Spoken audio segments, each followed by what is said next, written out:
समोर कंपनीतील मुख्य आरोपी आणि कंपनी संचालक भूपेंद्र पाटील सध्या पोलिसांच्या ताब्यात आहेत। मात्र या प्रकरणात आता एक धक्कादायक आणि खळबळजनक वळण समोर आलं आहे। जानेवारी महिन्यात एलसीबी पोलिसांनी भूपेंद्र पाटील याच्याकडून तब्बल 1.5 कोटी रुपयाची खंडणी मागितल्याचा प्रकार समोर आला होता आणि त्याची चौकशी केल्यानंतर अहिल्यानगरचे पोलीस अधीक्षक यांनी कारवाई करून त्या पोलिसांचं निलंबन केलं होतं। मात्र आता परिस्थितीला एक वेगळं वळण लागलं आहे। भूपेंद्र पाटील याचे वकील भाऊसाहेब उसळे यांनी पुढाकार घेत एक खळबळजनक विधान केलंय। त्यांच्या मते फक्त निलंबन ही कारवाई नाही, या पोलिसावर गुन्हा दाखल होऊन त्यांनी घेतलेली रक्कम परत मिळाली पाहिजे। उसळे यांनी सांगितलं की या संदर्भात ते छत्रपती संभाजीनगर येथील खंडपीठामध्ये याचिका दाखल करणार आहे। तसेच त्यांनी स्पष्टही केलं की पोलिसांकडून घेतलेली रक्कम परत मिळाल्यानंतर ती राहता शिर्डी या ठिकाणी गुंतवणूकदारांनी जी गुंतवणूक केली आहे त्या गुंतवणूकदारांना ती रक्कम परत देण्याची मानसिकता त्यांनी बोलून दाखवली आहे। गुंतवणूकदारांना काय व्यवस्थित होईल, काळजी नको करू। माझे नाव ॲडव्होकेट बी ए उसळे।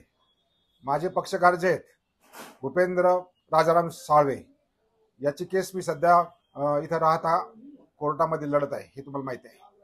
आता माझा जो आशील आहे याच्यावरती जे काही फसवणुकीचे किंवा विश्वासघाताचे किंवा तो MPID ॲक्ट जो आहे सेक्शन 3 त्याच्या संदर्भात केस दाखल आहेत, हे पण आपल्या सर्वांना माहिती आहे।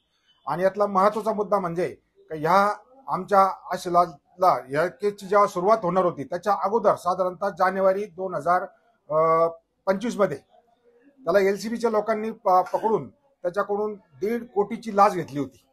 आणि ही 1.5 कोटीची लाच कोणत्या प्रकारे घेतली त्याबाबत आम्ही आपल्या यापूर्वी सविस्तर सांगितलं आहे।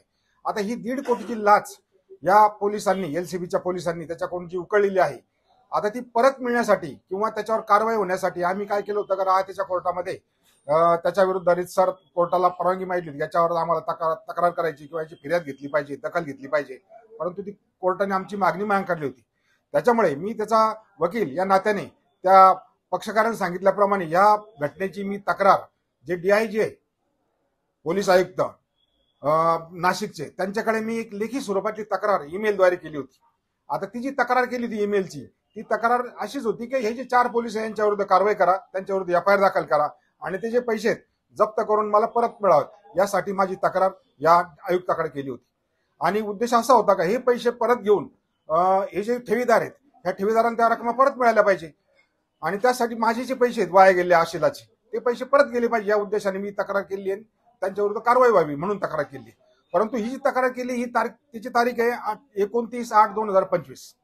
आता 29/8/2025 पासून आजपर्यंत माझ्या तक्रारीची किंवा फिर्यादीची दखल आजपर्यंत आयुक्तांनी घेतलेली नाही।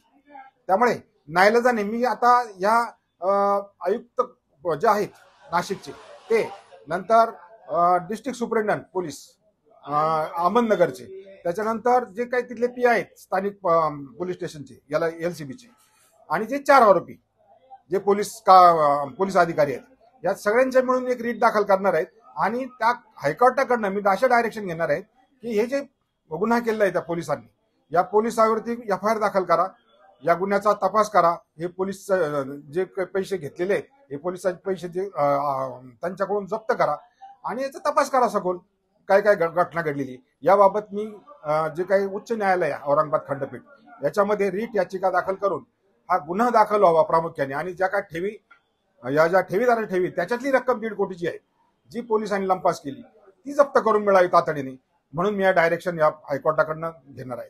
कारवाई नाही म्हणे, ही कारवाई त्यांची पोलीस ऍडमिनिस्ट्रेशन आहे, त्यांचं जे डिपार्टमेंट आहे त्यांची विभागीय कारवाई ती, मला विभागीय कार्य नको आहे।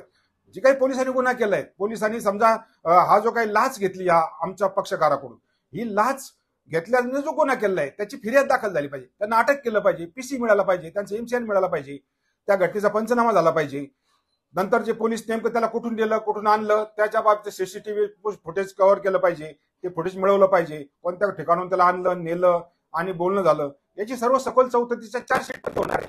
त्याच्यामुळे ते डिपार्टमेंट निलंबन करणं, हस्तांतराला या पोलीस स्टेशन दुसरीकडे बदली करणं ही काही कारवाई नाही। माझ्या मते कारवाई म्हणजे त्याच्यावर गुन्हा दाखल करणं आणि त्याला अटक करणं पोलिसांना, ही माझ्या दृष्टीने कारवाई. त्यामुळे जी काही कारवाई त्याच्याशी मी सहमत नाही. आता जे पोलीस अधिकारी आहेत अहमदनगर एलसीबीचे, त्यातले जे पहिले पोलीस अधिकारी आहेत तुषार छबुराव धाकराव, हे पीएस आहेत, आणि दुसरे जे आहेत मनोहर सीताराम गोसावी, बापूसाहेब रावसाहेब फोलानी आणि गणेश प्रभाकर बिंगारेबे, हे सगळे कॉन्स्टेबल हवालदार अशा लेवलचे अधिकारी त्या एलसीबीचे. आणि त्यानंतर जे घारगे साहेब आहेत ज्यांनी जबाब घेतला होता, परंतु त्याची नुसती जबाब घेतला आणि पुढची कारवाई काही केलेली नाही. त्यामुळे हे अगदी छोट्या मोठ्या गुन्ह्यामध्ये जर आपल्या एखादा गुन्हा केला एखाद्या सामान्य माणसाने, त्याला तातडीने त्याला अटक केली जाते, त्याला कोर्टापुढे नेलं जातं, त्याचा पिसार मागितला जाता आणि त्याच्यानंतर त्याची कारवाई केली जाते तात्काळ. परंतु हा एवढ्या मोठ्या 1.5 कोटीचा अपहार या पोलीस अधिकाऱ्यांनी केला. पोलीस अधिकारी असल्यामुळे त्याची दखल घेतली जात नाही. त्यामुळे माझं असं म्हणणं आहे का हे मोठ्या स्वरूपाचा गुन्हा आहे, गंभीर स्वरूपाचा गुन्हा आहे. अगदी जनतेमध्ये एक वाईट प्रकारचा संदेश जातोय का पोलिसांनी असा गुन्हा केलेला असताना त्याच्यावर कारवाई काय होत नाही. परंतु मी याचा पाठपुरावा केला असता आजपर्यंत सुद्धा त्याचा काही कारवाई झालेली नाही.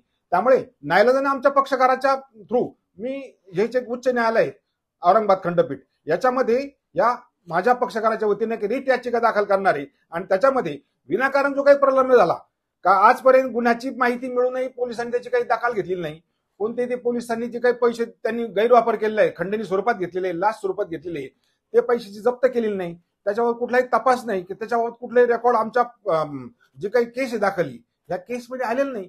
त्यामुळे न्यायालयाने मी आमच्या पक्षकाराच्या वतीने उच्च न्यायालय जे आहे खंडपीठ औरंगाबाद याच्यामध्ये याचिका दाखल करणार आहे आणि त्यात न्यायालयाला हीच मागणी करणार आहे का हा अतिशय गंभीर स्वरूपाचा गुन्हा आहे आणि आजपर्यंत जे काही 1.5 कोटीचा अपहार पोलिसांनी केलेला असताना तो आजपर्यंत दडून ठेवला, म्हणून कारवाईची मागणी करणार आहे आणि त्याच्यावरती गुन्हा तात्काळ दाखल करण्याची मागणी करणार आहे.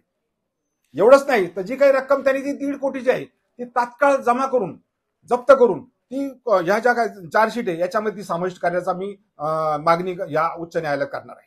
आता याच्यामध्ये महत्वाचं म्हणजे आता डीआयजी साहेब जे म्हणजे आयुक्त पोलीस आयुक्त नाशिकचे यांना 1 नंबर प्रतिवादी करणार आहेत. प्रतिवादी सामनेवाले करतो, रेस्पॉन्डंट म्हणतो आम्ही त्यांना 1 नंबर.